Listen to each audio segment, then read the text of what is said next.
Friends, आज हम vision IAS की टेस्ट सीरीज यूपीएससी प्रीलिम्स 2026 के लिए शुरू करेंगे।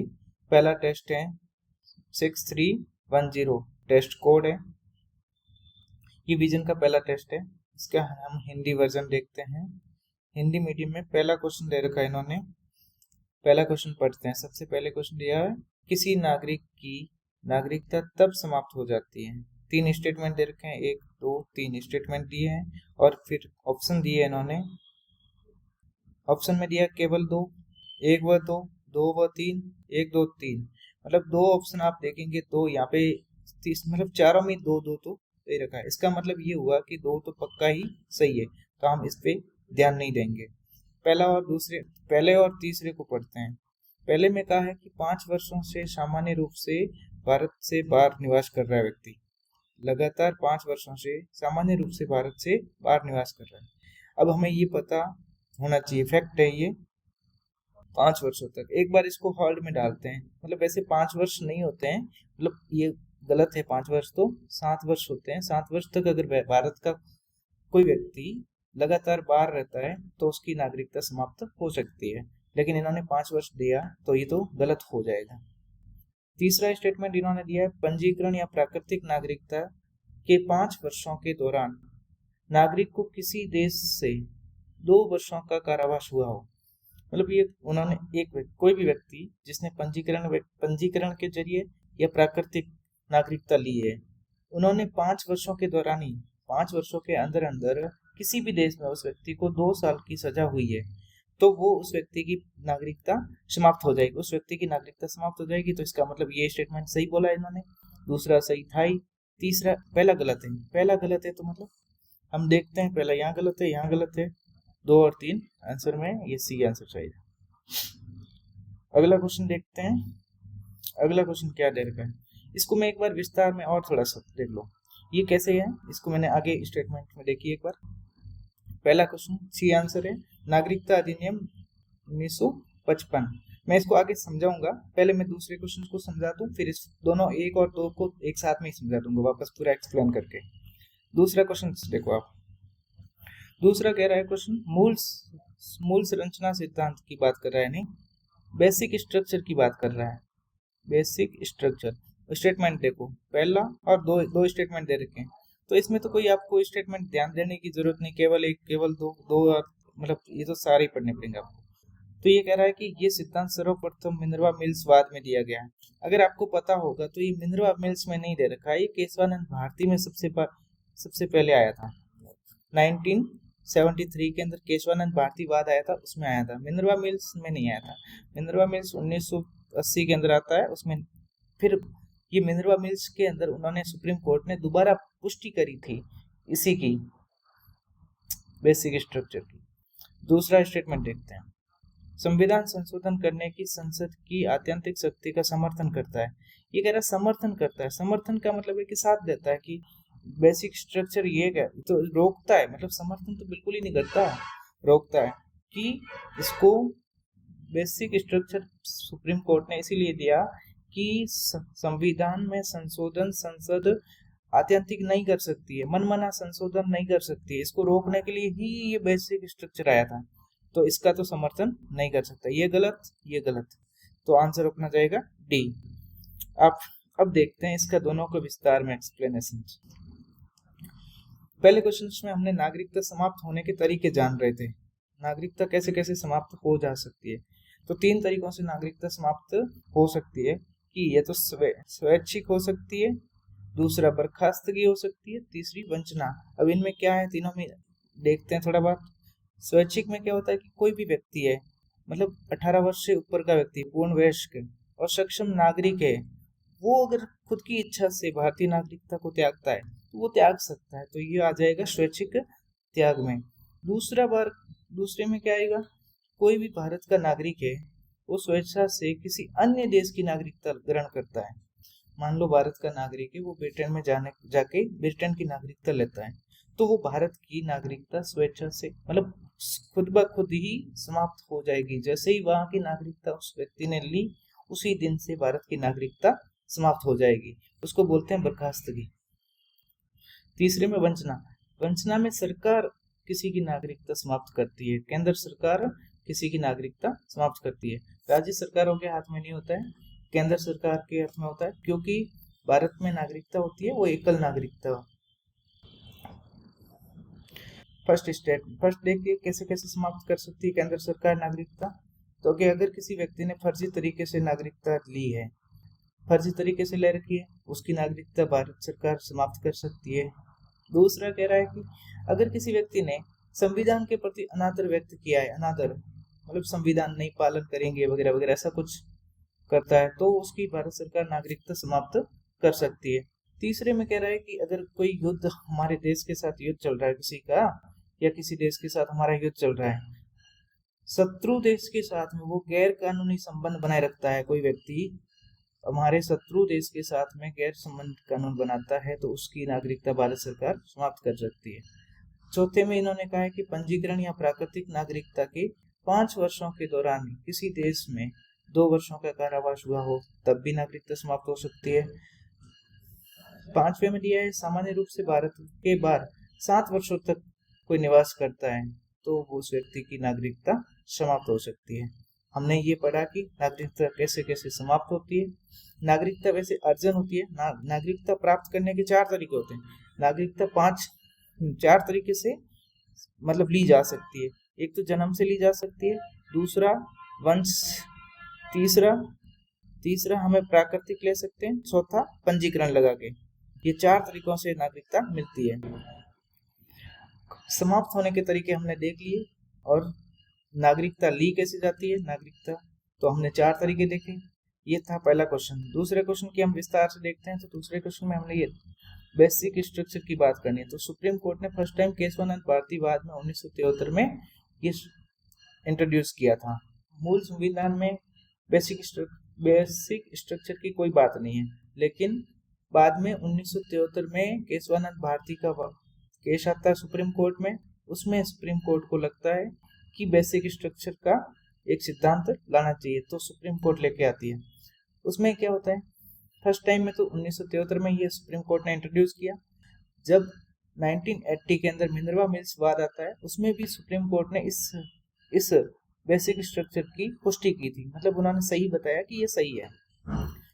अब ये क्या बताता है, बेसिक स्ट्रक्चर में क्या होता है कि संसद होती है, संविधान में संशोधन कर सकती है, लेकिन आत्यंतिक संशोधन नहीं कर सकती है। आत्यंतिक का मतलब है मनमाना संशोधन, जो भी मन में आया वो कर लिया संशोधन, ऐसा नहीं कर सकती है। बेसिक स्ट्रक्चर है, कुछ सिद्धांतों का पालन करना होता है। मतलब जैसे कि आप मान लीजिए समाजवाद, या आप मान लीजिए पंथ निरपेक्ष, इन सब तो मतलब ये हमारे संविधान की मूल ढांचा है, इनके अंदर संशोधन नहीं कर सकता। प्रियम्बल, मान लो प्रियम्बल में या किसी मौलिक अधिकार में संशोधन किया जा सकता है, पर ऐसा नहीं है कि पूरे मौलिक अधिकार को समाप्त कर दिया जाए, ऐसा नहीं हो सकता है। तो आप ये तो संशोधन आत्यंतिक शक्ति नहीं है, मतलब संविधान में संशोधन करने की संसद के पास आत्यंतिक शक्ति नहीं है। दूसरे में बार में बोला है कि ये संविधान की कठोरता और लचीलापन के बीच में संतुलन स्थापित करता है। बेसिक स्ट्रक्चर है वो संविधान के कठोरता और लचीलापन के बीच में संतुलन स्थापित करता है। तीसरी बात ये बोला इन्होंने कि संविधान संशोधन में मनमाने संशोधन को नियंत्रित करता है। ये हमने 2 क्वेश्चन को एक्सप्लेनेशन से पढ़ा। तीसरा क्वेश्चन अब देखो, तीसरे क्वेश्चन में इन्होंने दिया है कि हाल ही में स्थापित हल्दी बोर्ड के बारे में विचार करना है। हल्दी बोर्ड के बारे में कथन दे रखा है इन्होंने 3, आप एक बार देखेंगे तो 3 इसमें भी, लेकिन इसमें नहीं है, ठीक है। तो आप एक बार क्वेश्चन को पढ़ो कि बोर्ड का गठन नए हल्दी उत्पादों के अनुसंधान और विकास को प्रोत्साहन देने के लिए किया गया। अब सीधा सी बात है कि हल्दी के नए उत्पादों का अनुसंधान और प्रोत्साहन देने के लिए ही किया होगा, ये तो ठीक ही सही जा रहा है। वाणिज्यिक और उद्योग मंत्रालय के अंतर्गत आता है, ये भी बात सही है। बोर्ड का मुख्यालय है वो केरल में स्थापित किया गया है, ये केरल में नहीं है, ये तेलंगाना में दे रखा है बोर्ड का। तो ये तीसरा गलत है। तीसरा कहाँ पे है, ये तीसरा, तो आंसर में जाएगा ए। इसका एक्सप्लेनेशन आगे पढ़ेंगे हम, लेकिन पहले एक बार चौथा क्वेश्चन को देख लेते हैं। भारत पोल पोर्टल यानी मतलब एक इंटरपोल पोर्टल है, इंटरपोल पोर्टल इंटरपोल पोर्टल जैसा ही जैसा भारत पोल पोर्टल है, ये इंटरनेशनल पे, ये भारत की बात करेगा और ये दोनों के बीच में समन्वय का काम करेगा। भारत पोर्टल है वो दोनों के बीच में संतुलन बनाए रखेगा। मतलब जैसे कि क्या होगा, भारत पोल पोर्टल, इसके बारे में देखते हैं क्वेश्चन। देखो आप क्या कह रहा है, ये किस मतलब कि भारत के प्रयासों को सशक्त करना है, ये किस एजेंसी द्वारा बनाया गया है। तो इन्होंने दिया सीबीआई, ईडी, केंद्रीय जांच ब्यूरो यानी सीबीआई, ये दिया ईडी, इनफोर्स डायरेक्टमेंट। तीसरा दिया है भारतीय वन्यजीव संस्थान, भारतीय वन्यजीव ट्रस्ट। तो ये तो नहीं होगा, अब इनमें और इनमें डाउट हो सकता है, लेकिन इसका आंसर यही होगा। पांचवा क्वेश्चन इन्होंने दिया भाषाई अल्पसंख्यक वर्गों के लिए, भाषाई अल्पसंख्यक वर्गों के लिए विशेष अधिकारी के संदर्भ में बात कर रहा है। क्वेश्चन स्टेटमेंट दिया है, ये भारत के राष्ट्रपति द्वारा नियुक्त एक संवैधानिक पद है। ये संविधान के तहत भाषाई और धार्मिक अल्पसंख्यक वर्गों के लिए उपबंधित रक्षोपाय से संबंधित सभी मामलों में अन्वेषण कर सकता है। तो आप एक बार देखिए कि इसने क्या कहा है, राष्ट्रपति द्वारा नियुक्त किया जाता है, ये तो चलो ठीक है, संवैधानिक पद भी है, लेकिन ये कह रहा है कि भाषाई और धार्मिक पे नहीं है, धार्मिक अल्पसंख्यक वर्गों के लिए कोई विशेष अधिकारी की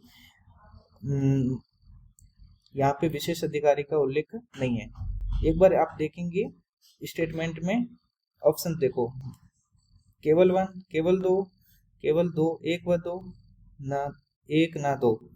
आप देखेंगे इसका आंसर ये तो गलत हो गया, तो इसका ये तो सारे गलत हो जाएंगे, इसका आंसर एक कहेगा। इसका एक्सप्लेनेशन देखते हैं। तीसरा देखते, तीसरे का हमने यही तो पढ़ रहे थे कि हाल ही में केंद्रीय वाणिज्य उद्योग मंत्री ने नई दिल्ली में राष्ट्रीय हल्दी बोर्ड का उद्घाटन किया था।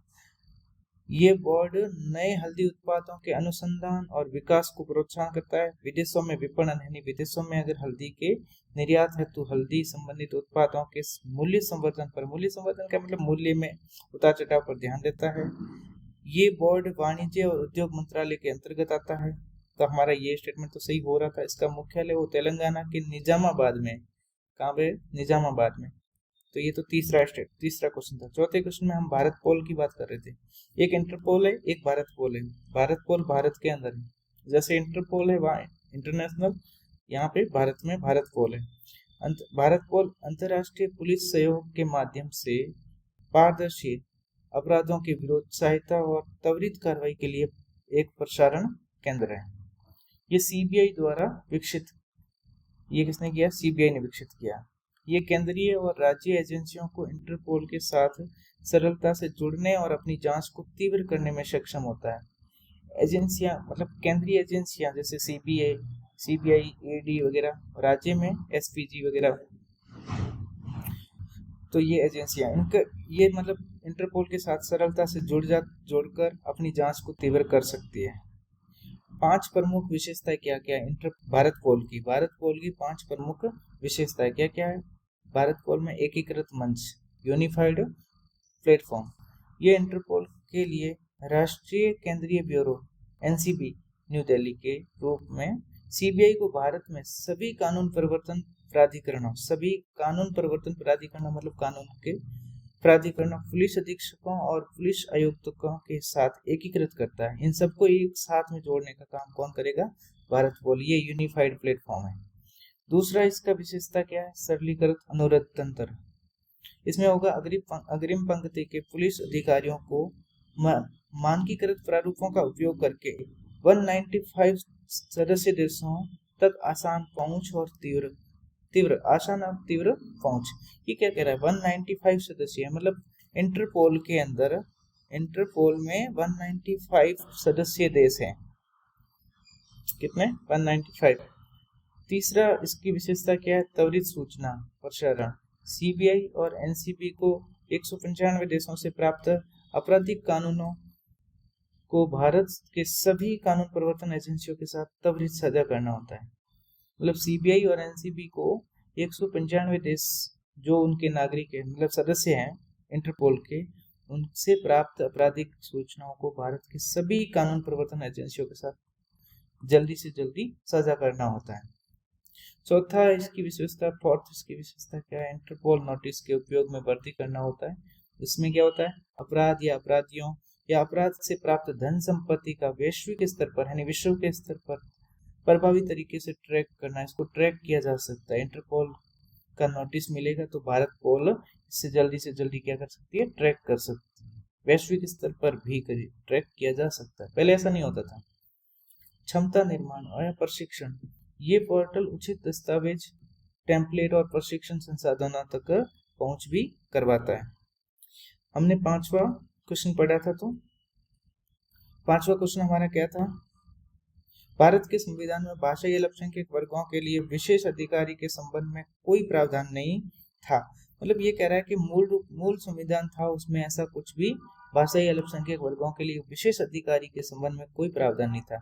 विशेष अधिकारी का प्रावधान कब हुआ, जब राज्य पुनर्गठन आयोग 1955 था, उसने इस संबंध में अनुशंसा की थी, सिफारिश करी थी, तब 1956 में 7वां संविधान संशोधन हुआ। उसके अनुसार में भाग 17 में अनुच्छेद 350 में एक अनुच्छेद जोड़ा और इसके बंद किए गए। तो इस अनुच्छेद में क्या दे रखा है, 350 में क्या क्या बताया गया है कि भाषाई अल्पसंख्यक वर्गों के लिए, ये ध्यान रखना, भाषाई अल्पसंख्यक वर्गों के लिए विशेष अधिकारी की नियुक्ति करेगा, वो कौन, राष्ट्रपति करेगा। दूसरी बात बोला कि भाषाई अल्पसंख्यक वर्गों के लिए उपबंधित रक्षोपाय से संबंधित सभी मामलों का अन्वेषण विशेष अधिकारी का कर्तव्य होगा, लेकिन धार्मिक अल्पसंख्यकों के लिए कोई ऐसी उपबंध नहीं है, ये याद रखना है। हम 6वां क्वेश्चन देखते हैं, 6th नंबर। 6th क्वेश्चन क्या था, भारत के महाधिवक्ता के संदर्भ में बात करनी है। किसके महाधिवक्ता, भारत के महाधिवक्ता। पहला स्टेटमेंट दिया, भारत के महाधिवक्ता का पद संवैधानिक है। पहली बात देखो, महाधिवक्ता क्या होता है, और सॉलिसिटर जनरल की बात कर रहा है, ठीक है। भारत के महाधिवक्ता का पद एक संवैधानिक पद है, बिल्कुल भी नहीं। महाधिवक्ता और महान्यायवादी दोनों संसद की कार्यवाही में भाग ले सकते हैं। आप देखेंगे कि महाधिवक्ता भाग नहीं ले सकता है, लेकिन महान्यायवादी संसद की कार्यवाही में भाग ले सकता है, लेकिन वोट नहीं दे सकता। महान्यायवादी का मतलब है अटॉर्नी जनरल, एजी, अटॉर्नी जनरल, ये है सॉलिसिटर जनरल ऑफ इंडिया। लेकिन सॉलिसिटर जनरल ऑफ इंडिया ये हमारे मतलब कार्यवाही, संसद की कार्यवाही में भाग नहीं ले सकता है। ये ले सकते हैं, लेकिन ये भी वोट का अधिकार नहीं होता है। तो हमें देखो एक बार कि ये भी गलत हो गया, ये भी गलत हो गया, क्योंकि ये तो संवैधानिक पद है ही नहीं। संवैधानिक पद अटॉर्नी जनरल का संवैधानिक पद है, लेकिन ये महाधिवक्ता का पद है, वो संवैधानिक पद नहीं है। तो हमारा आंसर क्या हो जाएगा, कौन सा सही पूछा है, तो सही तो एक भी नहीं है, आंसर डी जाएगा। 6ठे का एक्सप्लेनेशन देखते हैं, ये रहा, भारत के महाधिवक्ता सॉलिसिटर जनरल ऑफ इंडिया का पद संवैधानिक पद नहीं है। एक वैधानिक पद है। वैधानिक पद का मतलब है कि संसद ने विधि बनाकर इस पद का सर्जन किया है, इसका मतलब है वैधानिक पद है। और जिसे महान्यायवादी को विधिक कर्तव्यों के निर्वहन में सहयोग करने के लिए सर्जित किया गया है। इस पद का सर्जन इसलिए किया कि अटॉर्नी जनरल के पास में विधिक कर्तव्य थे, उनका निर्वहन करने में सहयोग करने के लिए किया गया, कि अटॉर्नी जनरल का सहयोग करे कौन, सॉलिसिटर जनरल। भारतीय संविधान के अनुच्छेद 76 में अटॉर्नी जनरल की बात कर रखी है।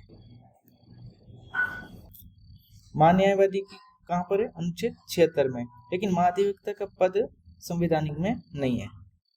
भारत के महान्यायवादी को संविधान के अनुच्छेद 88 के तहत संसदीय कार्रवाई में भाग ले सकते हैं। एक बात ध्यान से अभी मैंने पहले यही बताया कि महान्यायवादी है, ये संसद की कार्यवाही में भाग ले सकता है, तो वो संविधान में कहाँ लिखा हुआ है, संविधान के अनुच्छेद 88 में की कार्यवाही में, संसदीय कार्यवाही में भाग ले सकते हैं, किंतु मताधिकार नहीं कर सकते, यानी वोट नहीं दे सकते। यद्यपि महाधिवक्ता के लिए ऐसा कोई बंद या ऐसा कोई प्रावधान नहीं। 7वां क्वेश्चन,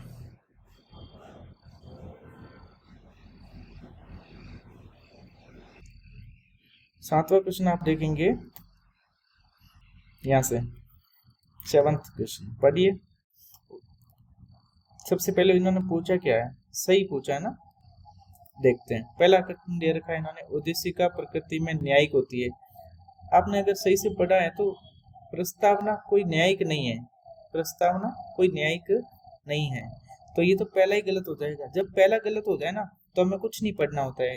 एक बार यहाँ ऑप्शन देखो, कथन एक गलत दो सही, एक सही तो है ही नहीं। कथन एक और दोनों सही नहीं है, बिल्कुल। कथन एक व दोनों सही नहीं, तो हमारा डायरेक्ट आंसर चला जाएगा। ये दूसरा पढ़ने की जरूरत ही नहीं है, क्योंकि ओडिसी का संविधान का एक भाग है। अगर आपने सही से पढ़ा है तो ये पता है कि आपको सही है, लेकिन अगर आपको यहीं से आंसर हो गया तो हमें जरूरत ही नहीं। अगर मान लो नहीं पता है और ये पता है, तब भी आंसर निकाला जा सकता है। वो कैसे?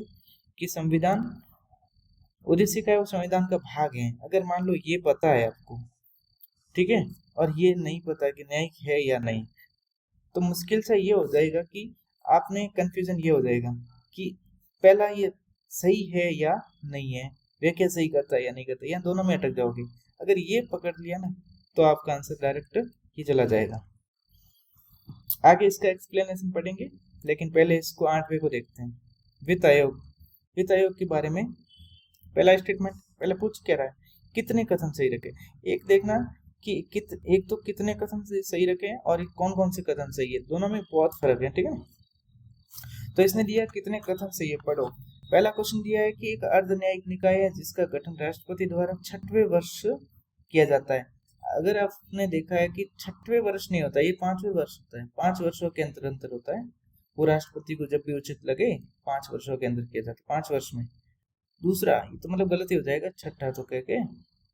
दूसरे में दे रखा उच्च न्यायालय के मुख्य न्यायाधीश को इसका अध्यक्ष नियुक्त किया जा सकता है। उच्च न्यायालय का मुख्य न्यायाधीश यानी किया जा सकता है, बिल्कुल किया जा सकता है, इसमें कोई डाउट नहीं। क्योंकि मतलब सरकार के 3 अंग है ना, सरकार के 3 अंग कौन कौन से हैं? विधायिका, कार्यपालिका और न्यायपालिका। तो इन तीनों के किसी भी व्यक्ति को नियुक्त किया जा सकता है। तीसरा स्टेटमेंट इन्होंने दिया है कि इसकी अनुशंसा केवल सलाहकारी प्रकृति की होती है। बिल्कुल सलाहकारी प्रकृति की ही होती है, बाध्यकारी नहीं होता है। सरकार पे ये बाध्यकारी नहीं है, इसकी प्रकृति होती है वो सलाहकारी होती है। तो ये क्वेश्चन दूसरा और तीसरा सही है, पहला गलत है। तो इसके कितने सही हुए, तो कितने का मतलब है 2 सही है। अगर आपको इसका ये भी नहीं पता है कि इसमें 2 कौन कौन से सही है, तो इसमें ये आपका आंसर सही हो सकता है। अगर आपने 2 तुक्का लगा लिया तब भी इसमें तुक्का लगने की संभावना ज्यादा है। 9th क्वेश्चन देखते हैं। संयुक्त राज्य अमेरिका में नोरोवायरस के मामले में उल्लेखनीय वृद्धि दर्ज की गई है। नोरोवायरस क्या है? मतलब अगर करंट अफेयर का क्वेश्चन है, अगर आपने सही से पढ़ा है तो आप कर सकते हैं, नहीं तो मुश्किल हो जाएगा। आप एक बार क्वेश्चन को देखो। इसमें आप देखेंगे कि दूषित भोजन या जल के सेवन से बिल्कुल कि आपने ये इसमें इससे फैल सकता है। दूसरा कह रहा है मलाशय मुख मार्ग से, ये बिल्कुल सही है। संक्रमित व्यक्ति के सीधे संपर्क में आने से भी फैल सकता है। तो इसके तो तीनों ही सही है, पहला दूसरा तीसरा तीनों ही सही है। तो इसमें ये जाएगा आंसर 1 2 3 तीनों सही है। 10th क्वेश्चन देखते हैं, इनके सारे साथ में एक्सप्लेन करेंगे, एक्सप्लेनेशन इसके साथ में देखते हैं। पहले एक बार इसको देखते हैं। 10वां नंबर, 10वें में क्या बोला है कि बालकों के स्वस्थ विकास के लिए अवसरों को सुनिश्चित करना है। किसके बारे में बात कर रहा है? नीति निर्देशक तत्वों को संविधान के 44वें संविधान संशोधन द्वारा जोड़ा गया। मतलब ये कह रहा है 44वें कॉन्स्टिट्यूशन अमेंडमेंट में ये संविधान में कौन कौन से जोड़े गए हैं वो बताना है। तो एक बार आप देखो, पहला क्या कह रहे हैं? बालकों के स्वस्थ विकास के लिए अवसरों को सुनिश्चित करना। दूसरे में लिया आय प्रतिष्ठा सुविधाओं को अवसरों में असमानताओं को कम करना। तीसरा दिया पर्यावरण का संरक्षण संवर्धन, वन तथा वन्य जीवों की रक्षा करना। अब इसमें क्या क्या दे रखा है? तीसरे मतलब आप देखेंगे कि कौन कौन सा 44वें संविधान 44वां कॉन्स्टिट्यूशन अमेंडमेंट के द्वारा कौन कौन से डीपीएसपी, ये नीति निर्देशक तत्वों का मतलब है डीपीएसपी कौन कौन से जोड़े गए।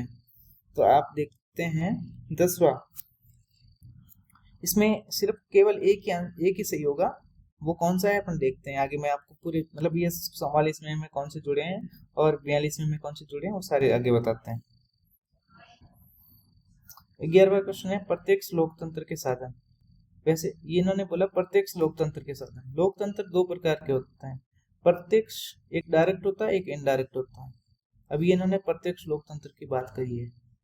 प्रत्यक्ष लोकतंत्र में इन्होंने बोला है कि कौन कौन से साधन होते हैं।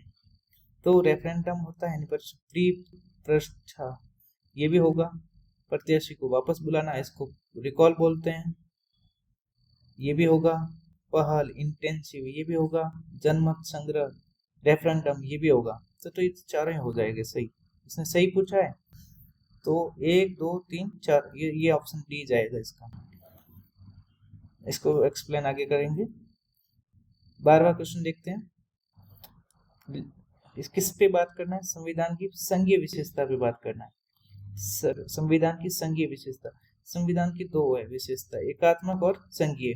आपने पूछा है संघीय विशेषता। संघीय विशेषता में क्या बोला है? लिखित संविधान होगा। दूसरा इन्होंने बोला है कि राष्ट्रीय और क्षेत्रीय सरकारों के मध्य शक्तियों का विभाजन होगा, बिल्कुल होगा।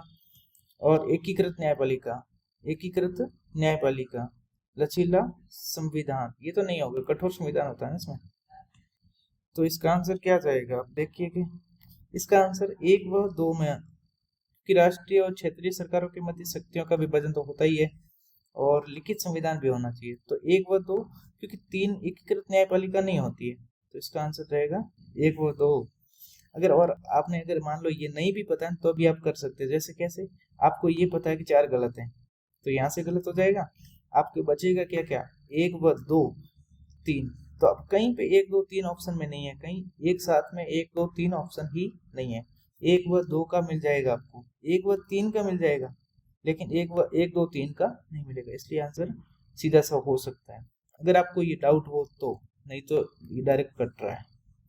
अब इनका अपन एक्सप्लेनेशन देखते हैं। 7वां क्वेश्चन का एक्सप्लेनेशन हमारा था कि प्रस्तावना हमारे संविधान के आधारभूत दर्शन, राजनीतिक, नैतिक, धार्मिक, मौलिक मूल्यों का उल्लेख करता है। ये प्रस्तावना संविधान का भाग है या नहीं है, ये सबसे पहले केशवानंद भारती वाद अतः 1973 में सुप्रीम कोर्ट ने ये व्यवस्था की कि प्रस्तावना संविधान का एक भाग है। न्यायालय ने यह भी कहा कि उद्देश्य का अत्यंत महत्वपूर्ण है और संविधान का अध्ययन और निर्वचन प्रस्तावना में व्यक्त मान आदर्श दृष्टिकोण के आलोक में किया जाना चाहिए। ये सुप्रीम कोर्ट ने व्यक्त किया आदर्श अपने। फिर LIC एक वाद आता है, LIC ऑफ इंडिया, LIC। इसमें 1995 में भी सुप्रीम कोर्ट ने पुनः इस बात की पुष्टि की कि प्रस्तावना संविधान का एक अत्यंत आंतरिक भाग है या संविधान का एक भाग है। सबसे पहले कब का? 1973 में, 1973। दूसरी बार कब का? 1995 में। ये LIC की बात थी, ये भारती थे, केशवानंद भारती की बात थी। अब ये बात हुई कि प्रस्तावना न तो विधायिका की शक्ति का स्रोत है और न ही विधायिका की शक्तियों पर कोई प्रतिबंध लगाती है।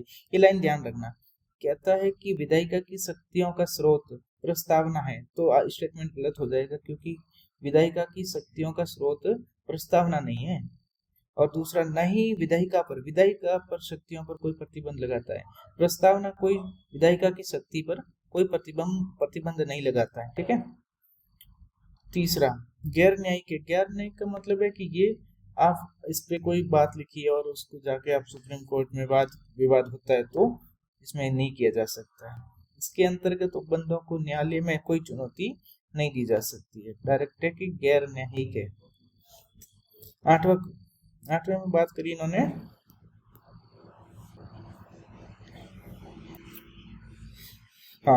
संविधान के अनुच्छेद 121 संविधान के अनुच्छेद 280 में भारत में राजकोषीय संघवाद के संतुलन के लिए वित्त आयोग की बात करिए। वित्त आयोग का गठन का प्रावधान किया गया है। ये एक अर्ध न्यायिक निकाय है जिनका गठन राष्ट्रपति द्वारा प्रत्येक 5वें वर्ष, क्वेश्चन में स्टेटमेंट में उन्होंने दिया था 6वें वर्ष, लेकिन यहाँ पे रियलिटी क्या है, वास्तविकता क्या है कि 5वें वर्ष में राष्ट्रपति इसका गठन करता है। ऐसे पूर्ववर्ती समय पर जिसे वह आवश्यक समझे, कौन? राष्ट्रपति। 5 वर्षों के अंदर राष्ट्रपति को जब भी आवश्यक लगे तब वित्त आयोग का गठन किया जा सकता है। हर 5वें वर्ष वैसे गठन किया जाता है इसका। अनुच्छेद 280 आयोग की संरचना निर्धारित करता है। वित्त आयोग में एक अध्यक्ष होगा, 4 अन्य सदस्य होंगे, यानी मतलब 1+4 हो सकता है वित्त आयोग। वित्त आयोग ये इसका गठन कब होता है? 5वें वर्ष होता है। कब होगा? 5वें वर्ष। कौन करेगा? तो राष्ट्रपति। अब यहाँ से एक बात देखेंगे, राष्ट्रपति इसका गठन करता है और एक अध्यक्ष और 4 अन्य सदस्यों को नियुक्ति कौन करेगा? राष्ट्रपति के द्वारा नियुक्ति की जाएगी।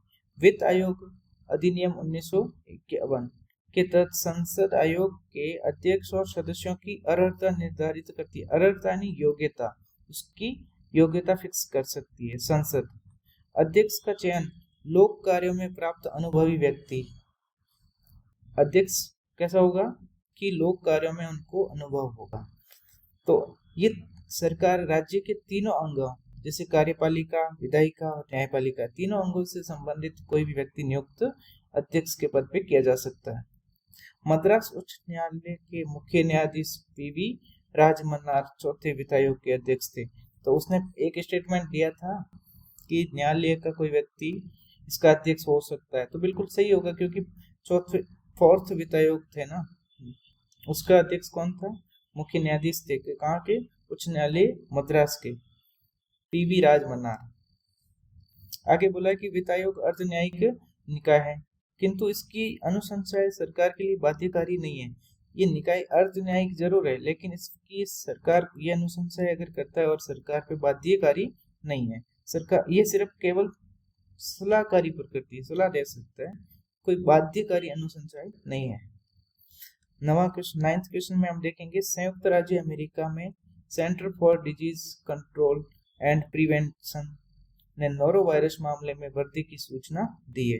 हम नोरोवायरस के बारे में देखते हैं। ये फ्लू से संबंधित नहीं है, ये ध्यान रखना है कि फ्लू से संबंधित नहीं है। फ्लू का कारक होता है इन्फ्लुएंजा वायरस, लेकिन नोरोवायरस का एक्यूट गैस्ट्रोएंटेराइटिस के कारण बनता है, जो पेट या आंतों की सूजन है। इसके क्या क्या लक्षण होते हैं? मितली, वमन, दस्त, ये वगैरह वगैरह लक्षण होते हैं। मतलब हमारे स्टमक के रिलेटेड ही इसके लक्षण होंगे, सिम्टम्स। ये मुख्यतः मूलाशय मुख्य मार्ग से प्रसारित होता है, चाहे वह संक्रमित भोजन, जल के सेवन से हो या सीधे व्यक्ति से व्यक्ति के संपर्क में हो सकता है। हम अगर संक्रमित भोजन खा लिया, मतलब दूषित भोजन, दूषित जल यूज किया, तो उसकी वजह से हो सकता है, या सीधे व्यक्ति से व्यक्ति के अंदर भी संपर्क से फैल सकता है। नोरोवायरस के लिए कोई विशेष औषधि उपलब्ध नहीं है। ये नोरोवायरस की बात थी। 10वां क्वेश्चन हमने देखा था कि राज्य के डीपीएसपी की बात करी थी। अब हमने देखते हैं कि अब तक 4 बार संशोधन करके डीपीएसपी नए नए जोड़े गए। कौन कौन से में? 42वें संविधान में, 44वें, 86 में और 97। सबसे पहले देखते हैं कि 1976 में 42वें संविधान संशोधन अधिनियम द्वारा डीपीएसपी की सूची में 4 नए डीपीएसपी जोड़े गए।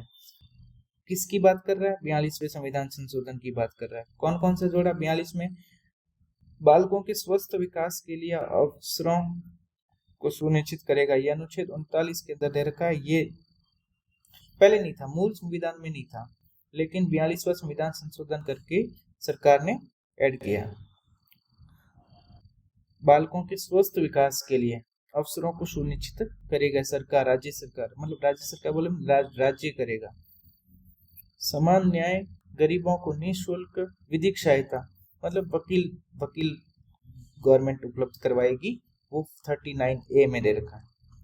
तीसरा दे रखा है उद्योगों के प्रबंधन में कर्मकारों का भाग लेना, मतलब कि कोई कर्मचारी है, उद्योग के प्रबंधन है, उसमें भाग लेगा। वो किस में दे रखा? अनुच्छेद 43A में।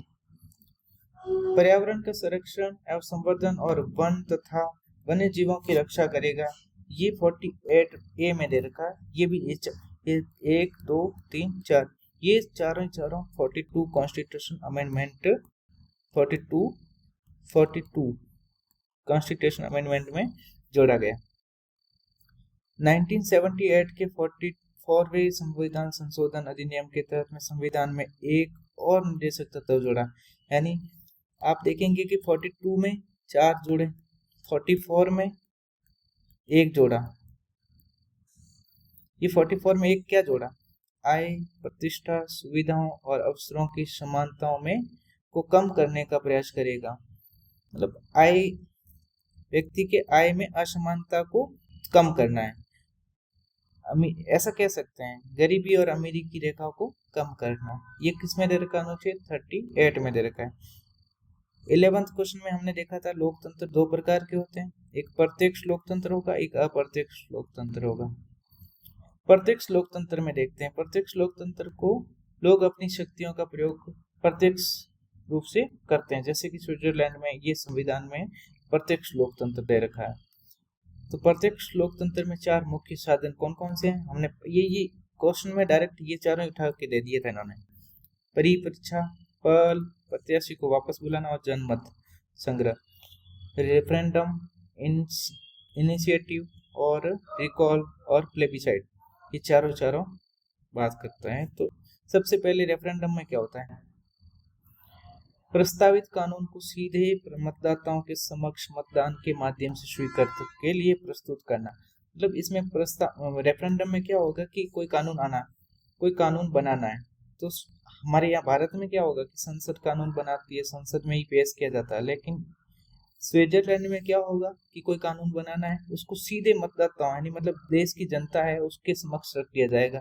देश की जनता ही बताएगी और मतदान करेगी, बताएगी सही है या गलत है। मतदान के आधार पे ही कानून बनाएगा। मान लो 40-60, 60-40 कोई रेशियो आएगा, कोई भी रेशियो आ सकता है, 70-30 आ सकता है। उसके आधार पे मतदाताओं ने जो जो बताया उसके अकॉर्डिंग ही कानून बनेगा। अगर मतदाताओं ने मना कर दिया, कानून नहीं बनेगा। मतदाताओं ने यस का कानून बन जाएगा। दूसरा स्टेप में क्या होगा इनके पास? इनके पास है पहल। लोग विधानमंडल के समक्ष अधिनियम हेतु विधेयक प्रस्तुत करते हैं। लोग खुद मतलब वहां के मतदाता विधेयक को प्रस्तुत करते हैं विधानमंडल के समक्ष, तब वो कानून बनता है। वो ऐसा भी हो सकता है। तीसरे स्टेप में इन्होंने बोला है प्रत्यावर्तन या प्रत्याशी को वापस बुलाना। इसमें क्या होगा कि मतदाता किसी भी प्रतिनिधि या अधिकारी को उनके कार्यकाल समाप्ति से पहले उनके कर्तव्यों का सही पालन वो नहीं कर रहा है, तो उसे पद से हटाया जा सकता है, उसको वापस बुलाया जा सकता है। मान लो कोई मंत्री है, वो काम सही से नहीं कर रहे हैं, तो जनता वहां की उस मंत्री को हटा सकती है। हमारे यहाँ पे ऐसा नहीं होता है। हमारे 5 साल जो भी सरकार रहती है वहां तक तो रहेंगे, लेकिन वहां स्विट्जरलैंड में प्रत्यक्ष लोकतंत्र है। प्रत्यक्ष लोकतंत्र के अंदर ऐसा होता है कि प्रत्याशी को वापस बुलाया जा सकता है। चौथे स्टेप में इन्होंने दिया जनमत संग्रह, प्लेबिसाइड बोला है कि किसी सार्वजनिक महत्व के विषय पर जनता की राय लेना होता है। कोई कानून बनाना है, सार्वजनिक महत्व का कोई विषय है, उस पर किसकी? जनता की राय लेगा। कौन लेगा? सरकार। तो इसको बोलते जनमत संग्रह करवाना। 12th क्वेश्चन, दोहरी नागरिकता संघीय व्यवस्था की अनिवार्य विशेषता नहीं है। भारत जैसे कुछ संघीय देशों में एकल नागरिकता है। भारत में हमारे पास में कैसी है? एकल नागरिकता, दोहरी नागरिकता नहीं है। संघीय व्यवस्था की क्या विशेषता होती है वो देखते हैं। पहले स्टेप में द्विस्तरीय राजनीतिक व्यवस्था यानी राष्ट्रीय और क्षेत्रीय। केंद्र सरकार यहाँ पे होगी, यहाँ सेंट्रल गवर्नमेंट होगी, यहाँ स्टेट गवर्नमेंट होगी। दूसरे में लिखित संविधान होगा। ये संघीय व्यवस्था की बात करें। संघीय व्यवस्था का मतलब क्या है कि संघ के हाथ में क्या क्या हो सकता है। मतलब संघीय सरकार वैसी होगी जैसे कि द्विस्तरीय राजनीतिक व्यवस्था का मतलब है हमारे भारत में कैसी है, केंद्र सरकार भी है, राज्य सरकार भी है, और भारत में लिखित संविधान भी है। भारत का संविधान कठोर और लचीला भी है, तो भारत का संविधान कठोर भी है, तो ये संघीय विशेषता में आ जाएगा। संविधान की सर्वोच्चता, भारत का संविधान ही सर्वोच्च है, इसके ऊपर कुछ भी नहीं है, तो ये भी संघीय विशेषता है हमारी। स्वतंत्र न्यायपालिका, उन्होंने बोला था एकीकृत न्यायपालिका, लेकिन ये बोला है कि स्वतंत्र न्यायपालिका। ये कौन सी विशेषता है? संघीय। द्विसदनीय विधायिका, द्विसदनीय का मतलब है कि राज्यसभा एंड लोकसभा,